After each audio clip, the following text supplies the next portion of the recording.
Tyreek Hill got arrested on his way to Hard Rock Stadium.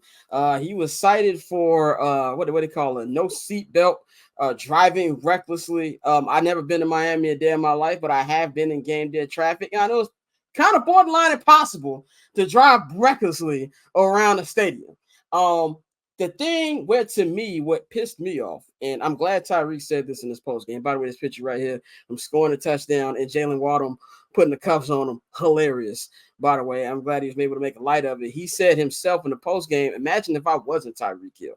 How was that going to end up for me? And it wasn't just Tyreek Hill, it was his teammate Calais Campbell, who tried to, calm it down and bring things a little bit back to reality. And the cops wouldn't do it. To me, it's this simple. First of all, I don't fuck with police. Like I know, I'm not saying all police are bad.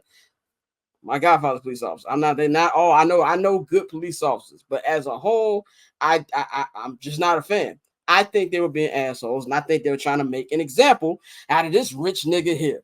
That how dare you defy me and just put him on the floor. That it was just too much for a minor traffic violation. First of all, if I was an athlete, I would definitely want Drew Rosenhaus as my agent. The way he handled that situation, I think anybody want their agent to handle that way.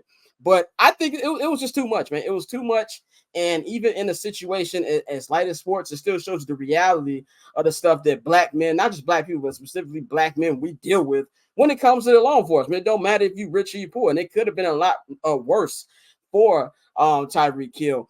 Dante, what'd you take from what happened yesterday and just really how Tyreek went out there and balled out anyway? Yeah, I mean, I think that was definitely a cop trying to, make an example out of a rich person. You saw him, put hands on him, very real excessive, unnecessary. And I get what he was getting at with the, what if I wasn't Tyreek Hill? But I mean, the answer to that is if you would already be in jail for several other things, nigga, if you wasn't Tyreek Hill. But I mean, that's I also feel very you. true. I get what you meant by that. I see what you were getting at. I didn't think about that. Yeah, so no, it was one of those situations where like, yeah, it was foul, it was unnecessary.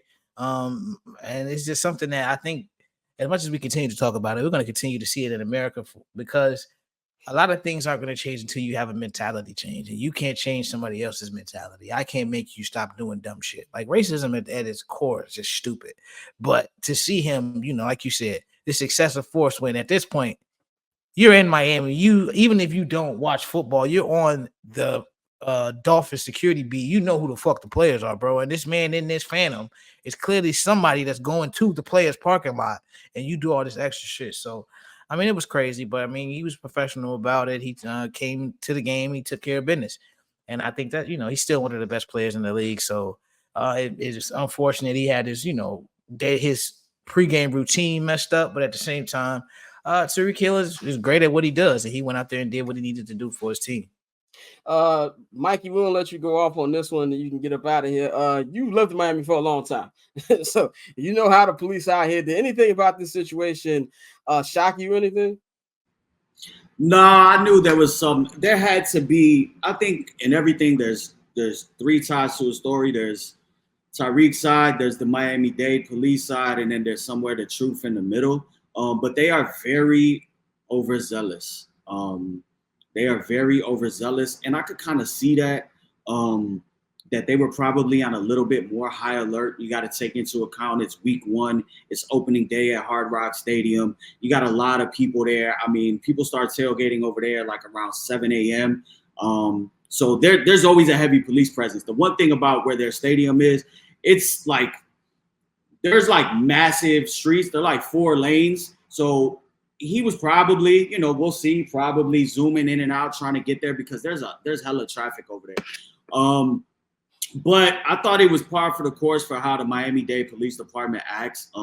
They are really overzealous. They do kind of take it a lot further than it needs to be. And I'll just be straight up honest with you. Miami is racist. There are a lot of racist people down in that city, especially from the police department.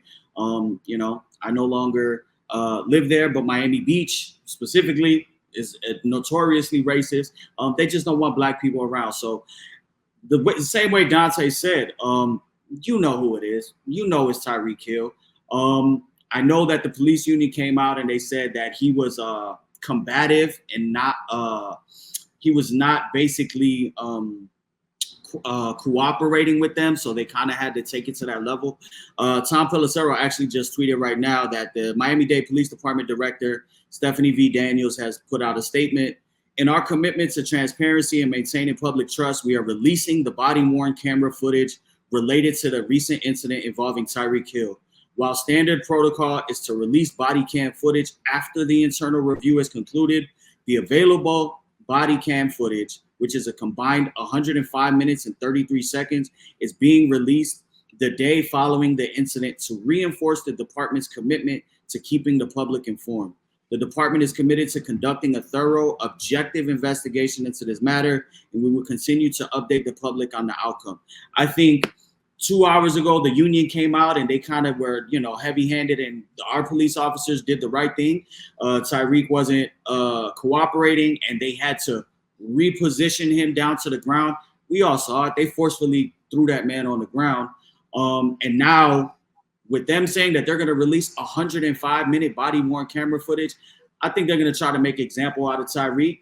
You got to look at it on both sides. Tyreek probably came in with the I'm fucking Tyreek Hill, let me through probably mentality, So we're going to see either way. I think it's a bad look for all involved. I think it's a bad look for Tyreek. I think it's a bad look for the Miami-Dade Police Department. I think it's a bad look for the NFL. You never want to see your star player literally being detained right outside of the stadium 2 hours before, kickoff. So it's bad, but I think we also need to kind of remain objective, and we can't sit here and crucify Rashee Rice and always make comments about him and saying he shouldn't have played last week, and because he was reckless, and actual people got hurt there.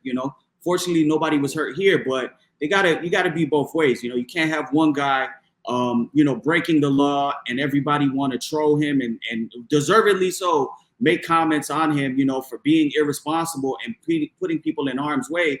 But then if it is true that Tyreek was speeding and driving recklessly, then, say, oh no, they shouldn't have, acted that way. I think it's unfortunate, but that body worn camera is gonna show it all. And I think, the officers being immediately kind of like downgraded from their position and kind of being put on leave, I think we're going to see that they definitely acted, with some unnecessary force for the situation. So cool. Triple double hat trick, I know the code too. Ice trade, go for trade, yeah we cold too. Getting paper on these player haters, old news, money on the other line, so I'm not gonna hold you. Money on the other line, so I'm not gonna hold you.